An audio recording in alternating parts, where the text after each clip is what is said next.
अस्सलामुअलैकुम, it's me Ayesha. How is it going? आज मैं आप लोगों को उन फैक्टर्स के बारे में बताऊंगी which really affect my confidence and it can affect your confidence as well. So the first thing जिसने मेरे कॉन्फिडेंस को बहुत ज़्यादा अफेक्ट किया है, it's the communication. I think communication plays a really important role in your personality and your confidence. If you communicate properly and if you pronounce your language in an appropriate manner, then I think it can really give your confidence on another level.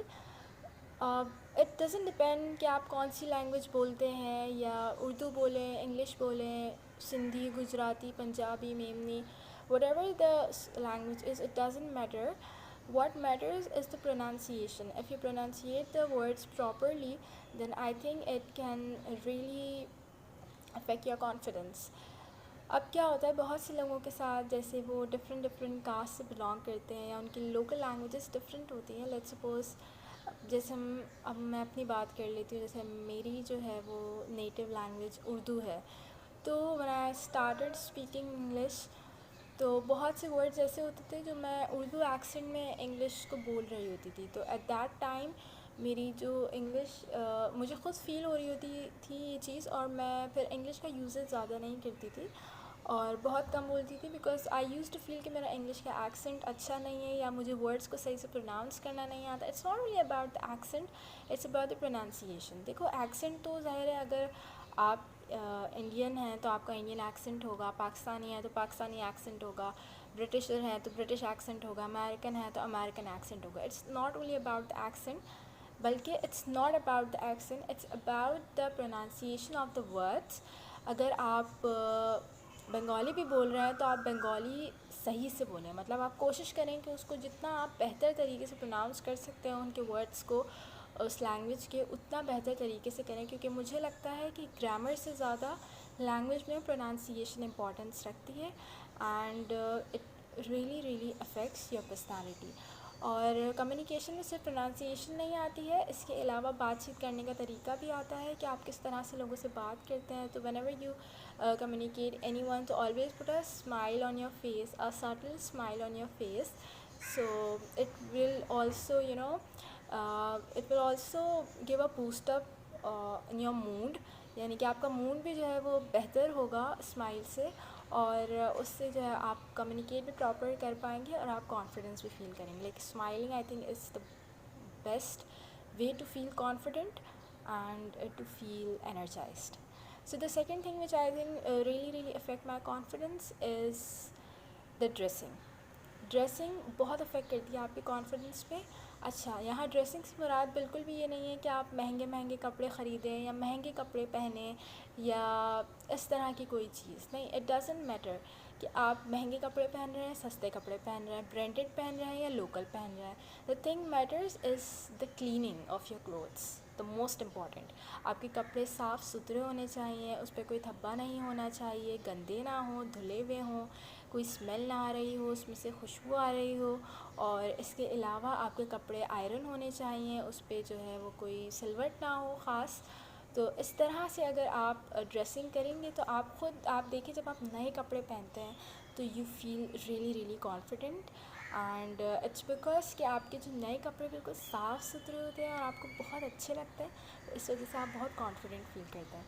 तो इसलिए dressing बहुत important role play करता है आपकी personality में. अगर आप जो है वो ड्रेसिंग प्रॉपरली करेंगे, आपके कपड़े साफ़ सुथरे होंगे, तो आप बहुत अच्छा फील करेंगे. The third point is relevant to the second point, which is cleaning. साफ़ सुथरा रहना बहुत ज़रूरी है, और वैसे भी हमारे रिलीजन में तो सफाई निस्फ़ ईमान है. तो सफाई तो बहुत ज़्यादा ज़रूरी है.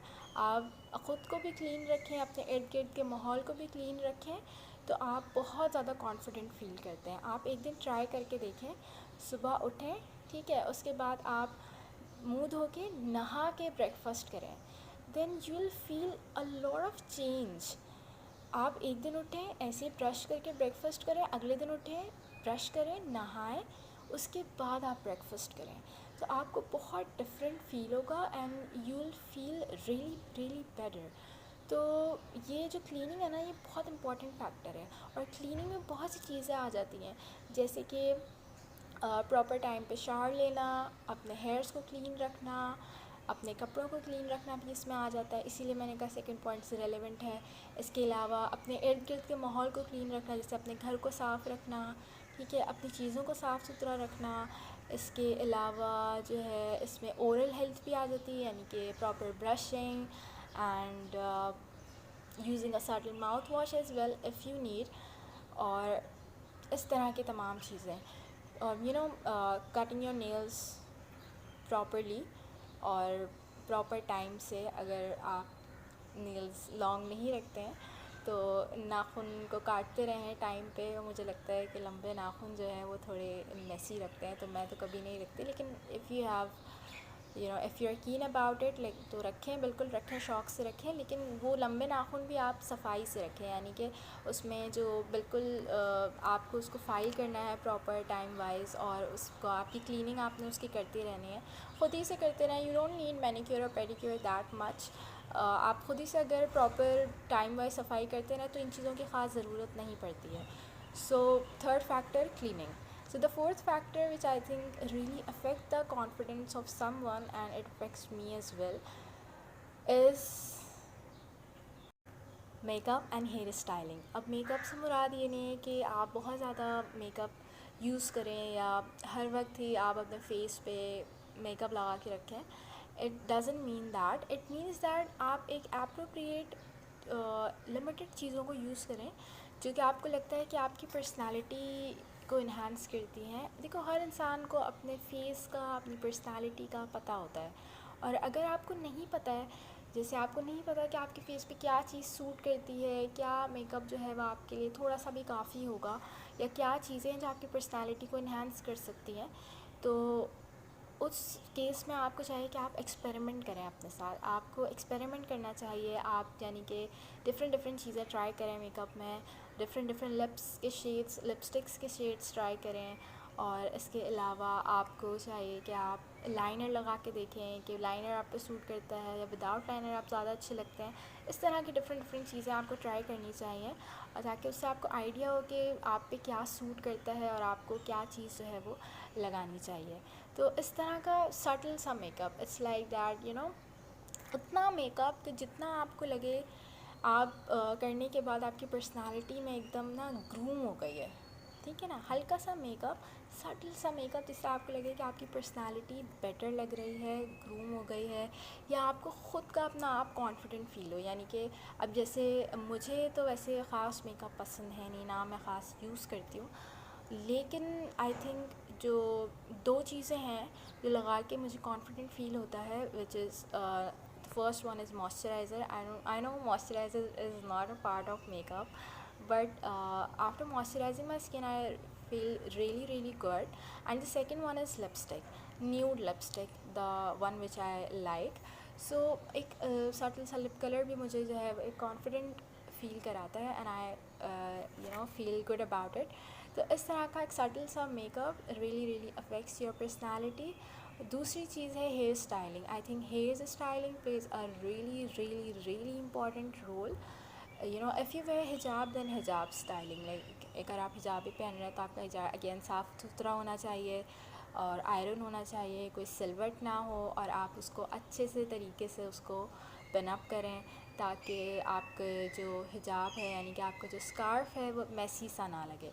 तो हिजाब के लिए जो हिजाबी गर्ल्स हैं उनके लिए ये वाली टिप है, और जो हिजाब नहीं करती हैं उनके लिए hair styling is really important.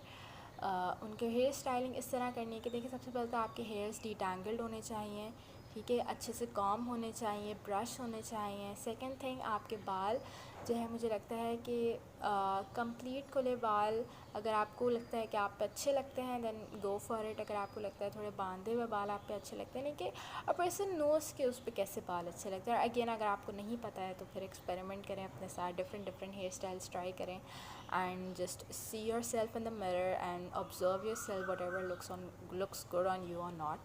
So इस तरह से चीज़ों को ट्राई करें, ऑब्ज़र्व करें, और जो चीज़ आप पे अच्छी लगती है then go for it.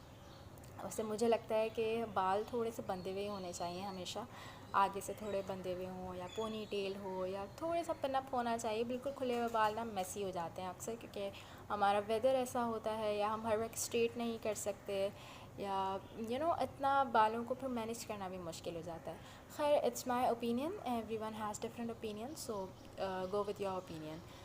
So the fifth thing which I think really affect your confidence is your body language, the way you stand, the way you walk, the way you sit. और body language में भी मुझे लगता है जो एक चीज़ सबसे ज़्यादा इम्पोर्टेंस रखती है इज़ योर बैक बोन. अगर आपकी बैक बोन यानी कि अगर आपकी बैक स्ट्रेट रहती है ना, if you set straight, then it really affects your confidence, और आपको खुद कॉन्फिडेंट फील होगा. एक दिन आप सीधे अपने बिल्कुल कमर सीधी रख के ना फील करें, यू विल फील कि बहुत ज़्यादा डिफरेंट फील होता है, बहुत ज़्यादा एकदम कॉन्फिडेंस से फील होता है, जैसे पता नहीं हम कहाँ के CEO हैं. तो it really feels like, just try it out right now. आप एकदम सीधे होकर बैठे, और सीधे होने से बता दी like your shoulder should be straight, you should see straight, और बिल्कुल आप ना ऐसे बिल्कुल सीधे होकर बैठे, तो आपको फील होगा कि हाँ यार, एकदम एक कॉन्फिडेंस सी वाइब आ गई है, एक एनर्जाइज सी हो गई हूँ मैं. तो इट रियली अफेक्ट्स. और अच्छा, बहुत से लोगों का क्या होता है मसला, उनको बेचारों को ना ऐसे बैठने की आदत. अब आप देखें, मैं ऐसे बैठी हूँ, ये मैं झुक के बैठी हूँ, और अब मैं बैठी हूँ सीधे. अगर मैं ऐसे भी झुक के बैठूँगी ना, ये मैं झुक के बैठी हूँ और ये मैं बैठी हूँ सीधे, तो देखिए मेरी जो बैक एकदम स्ट्रेट हुई ना, तो it really affects the way I look, it really affects my body language, और इससे मुझे भी कॉन्फिडेंट फील हो रहा है. तो ये वाली चीज़ ना बहुत ज़्यादा इम्पॉर्टेंट है. और अगर आपको झुक के बैठने की आदत है शुरू से, and you don't know how to sit straight, और ये वाला थोड़ा मसला है ना, तो इससे कोई बड़ा मसला नहीं, आप आराम से डील कर सकते हैं. आप क्या करें कि सीधे कमर रखने की कोशिश करें, ठीक है ना. हैबिट बिल्ड करें, प्रैक्टिस करें बार बार कि जब भी आप बैठें या खड़े हों तो आप अपनी बैक को स्ट्रेट रखें, ठीक है. तो इससे क्या होगा, एक हफ्ते तक अगर आप ये प्रैक्टिस करेंगे ना, उसके बाद ये सीधी कमर रखना, सीधे बैठना, सीधे खड़े होना आपकी हैबिट बन जाएगी. और इसी तरह क्या होता है, आप कोई भी चीज़ रिपीटेडली जो है ना वो प्रैक्टिस करते हैं ना, तो वो चीज़ आपकी हैबिट बन जाती है. And once it becomes your habit, तो फिर वो लॉन्ग टर्म चलती है, and it really affects you, अगर हैबिट आपकी अच्छी हो. इसी तरह हमारी बुरी आदतें भी बन जाती हैं. तो खैर, तो अगर आप इस तरह से ट्राई करेंगे, एक हफ्ते तक अपने बैक को स्ट्रेट रखेंगे, देन आप देखिएगा कि आपकी जो कॉन्फिडेंट है ना, उसमें बहुत ज़्यादा इफ़ेक्ट आएगा, आपकी पर्सनालिटी भी बहुत ज़्यादा इफ़ेक्टिव होगी इस चीज़ से. सो या, that's it for today. I hope this video would be beneficial for you, and be positive, trust on Allah, keep smiling, stay healthy, and Allah Hafiz.